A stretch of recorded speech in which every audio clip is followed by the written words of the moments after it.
اس میں پچھلے دنوں ایک میں نے پروگرام کیا تھا، اس میں کوئی شک نہیں ہے کہ آج بھی پاکستان میں جو احمدی ہیں ان کے لیے وہی مشکلات ہیں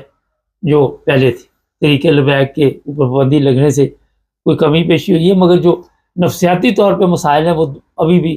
بڑھتے جا رہے ہیں۔ اسکول ہیں، کالج ہے، یونیورسٹی ہے، کہیں پہ آپ کو گورنمنٹ کی نوکری نہیں ملتی، کہیں پہ آپ کے اشتہارات لگے ہوئے ہیں، قادیانیوں کا داخلہ منع ہے۔ میں ایک اور خبر دیکھ رہا تھا، یورپ کے ایک ملک میں کسی نے گھر کرائے پہ نہیں دیا، اس نے کہا جی آپ فلاں ملک سے تعلق رکھتے ہیں، عدالت نے فیصلہ اس کے خلاف دیا کہ آپ نے یہ بات کیوں کی، اس سے یہاں پہ انتہا پسندی کی یا جس طرح بھی آپ کہہ لیں اس کی بدبو آ رہی، اور پھر اسے جرمانہ ہوا۔ ہمارے وہاں پہ دیکھ لیں گلی محلے ہر جگہ پہ یہ بورڈ لگے ہوئے، قادیانیوں کا داخلہ منع ہے، کوئی ہم ان کے ساتھ کاروبار نہیں کر سکتے، کوئی بزنس نہیں کر سکتے، کوئی لین دین نہیں کر سکتے۔ مگر کئی جگہ پہ ایسے بھی ہے، وہ کہتے ہیں جو بھی ان کے ساتھ کام کرتا ہے ہمیں نقصان نہیں ہوتا۔ ہر طرح کے لوگ تو دنیا میں ہوتے ہیں، ہمارے معاشرے کی بھی تو وہاں میں غلطی ہے اگر کوئی ایسے مسائل پیدا ہوتے ہیں، لیکن ہماری گورنمنٹ نے کبھی اس طرح توجہ نہیں دی۔ ویسے تو مریم بڑے نعرے شعرے لگاتی ہے، بڑے وہ دعوے کرتی کہ سب پاکستانی ہیں، بعد میں ہم دوسرے ہیں، لیکن یہاں پہ میرا خیال اس کو پتہ ہی نہیں چلتا۔ کل جو ریس کانفرنس کر رہی تھی اپنی، وہ کیا نام ہے، عظمیٰ کو بچا گئی۔ اللہ اس میں اگر انکوائری کی جائے تو اس کا بھی قصور ہوگا،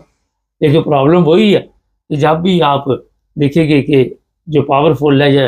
جو چمچہ گیری کرے گا آپ کی، اس کے لیے آپ کے لیے کوئی قوانین نہیں، اس کے لیے آپ کوئی انکوائری نہیں، کوئی پوچھ گچھ نہیں، کوئی پوچھنے والا نہیں آپ۔ تو یہ جو پاکستان کی موجودہ حالت ہے، اس کی جو ذمہ داری ہے وہ قبول کرنے کے لیے بھی کوئی تیار نہیں۔ اور جو آتا ہے کہتا ہے پہلی گورنمنٹ کا کام ہے، وہ پہلے والا کہتا پہلی کا تھا، وہ جی ان کا پہلی کا تھا تو آپ نے تو ٹھیک کرنا ہے۔ اگر انہوں نے غلط کیا، پاور تو آپ کے پاس ہے، آپ نے بھی تو ٹھیک کرنا۔ اچھا جی، ایک تو کامرس سے کل ایک تو یہ میں نے پروگرام کیا تھا کہ جو لوگ بھی اس سے کہتے ملائیشیا یا یہ تھائی لینڈ اور دوسرا سری لنکا، یہ ہے آپ کا جو نیپال ہے، وہاں پہ ان کے رشتہ داروں کو چاہیے کہ ان کی ہیلپ کرے۔ تو ایک کامرس ہے، اس نے لکھا، اب سب نے کہا بڑا اچھا پروگرام کیا، لیکن ایک دو کی بات کر لیتے۔ ایک نے تو لکھا میں تھائی لینڈ میں ہوں اور میں بڑی تکلیف میں ہوں اور میں سوچ نہیں سکتا کہ میں ان حالاتوں میں کیسے پہنچ گیا، بڑا کچھ اس کا مفہوم یہی تھا۔ ایسے لوگوں کو اب ہم تو صرف پروگرام ہی کر سکتے ہیں۔ ایک نے مجھے جاننے والے ہمارے ہیں، انہوں نے مجھے لکھ کے بھیجا کہ جناب یہ ہم سے پوچھ کے گئے تھے، بات یہ ہے جب ملک کے حالات خراب ہوتے ہیں تو آپ سے پوچھنے کے کیا جانا کسی نے، مجھے یہ پہلے بتائیے۔ نہ تو وہ آپ کے رشتہ دار ہے اور نہ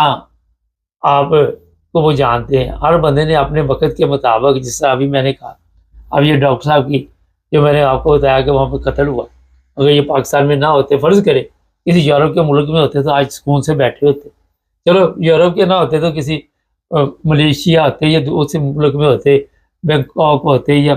نیپال ہوتے، تو ان کی جان تو نہ جاتی۔ تو جب کسی کی جان پہ بنی ہو تو وہ آپ سے کیا مشورہ کرے گا، کیسے پوچھے گا؟ یہ تو میں نے ایک بات بتائی تھی کہ جب آپ ٹریول کرنے لگے تو پہلے ذرا انکوائری کر لیں اس ملک کے متعلق کہ آپ وہاں کے حالات کو کنٹرول کر سکیں گے یا نہیں کنٹرول کر سکیں۔ یہ میں نے ایک جنرل بات کی تھی، میں نے کسی اس میں مذہبی جماعت کا نام نہیں لیا پروگرام میں، نہ میں آج اس طرف آپ کو کہہ رہا ہوں، میں آپ کے سوالوں کے جواب دے رہا ہوں، یہ مثال دے رہا ہوں کہ اس طرح ہوتا ہے۔ جب جس کے اوپر گزر رہی ہوتی ہے اس کو پتا ہوتا ہے کہ کس طرح ہم نے اپنی زندگی کو بچانا ہے، کس طرح اپنے آپ کو بچانا ہے، کیونکہ پاکستان میں کئی مسائل ہیں۔ آپ دیکھ رہے، یہ نہیں کہ مذہبی سیاسی طور پہ بھی آپ محفوظ نہیں،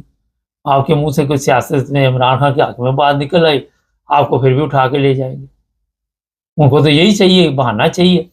جیسے وہ کہتے رہی کہ پیسہ سٹ کے وہ پہلی تلاش میں ہوتے ہیں کہ کوئی نہ کوئی ہمیں موقع ملے اور ہم اس سے فائدہ اٹھائیں۔ تو لوگوں نے بڑی تعریف کی، بڑی دنیا نے یہ پروگرام دیکھا۔ اب اس کے رزلٹ کیا نکلیں گے وہ تو ان لوگوں کو بھی پتہ ہونا چاہیے جن کے وہ رشتہ دار ہیں، اور عزت نفس کا بھی خیال رکھنا چاہیے ان کا یہ نہیں کہ آپ بعد میں احسان جتاتے رہے، بار بار انہیں بتاتے رہے کہ جی ہاں ہم یہ کر رہے ہیں، ہم آپ کو اس جگہ پیسے بھیج رہے ہیں، آپ کے لیے ہم یہ سب کچھ کر رہے ہیں، اور احسان جتا کے پھر آپ اپنی نیکی کو ضائع کر دیتے ہیں۔ تو یہ بھی بڑا اہم اس کا معاملہ ہے۔ اگر ان کے بچے ہیں پھر ان کے بھی عزت نفس کا خیال رکھنا چاہیے، پردہ پوشی کرنی چاہیے،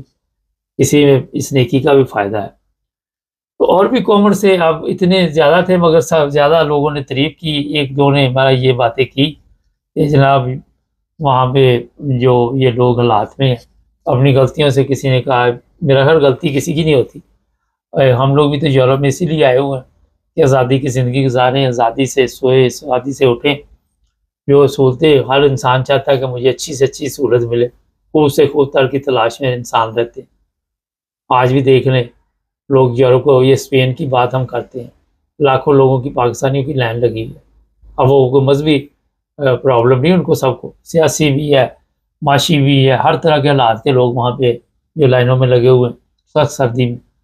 کیا تو وہاں کا موسم بہتر ہو۔ دیکھیے جو میں بات بتا رہا ہوں تو جناب کامرس کرنے والے بھی یہ سوچا کریں۔ خیر چینل کو سبسکرائب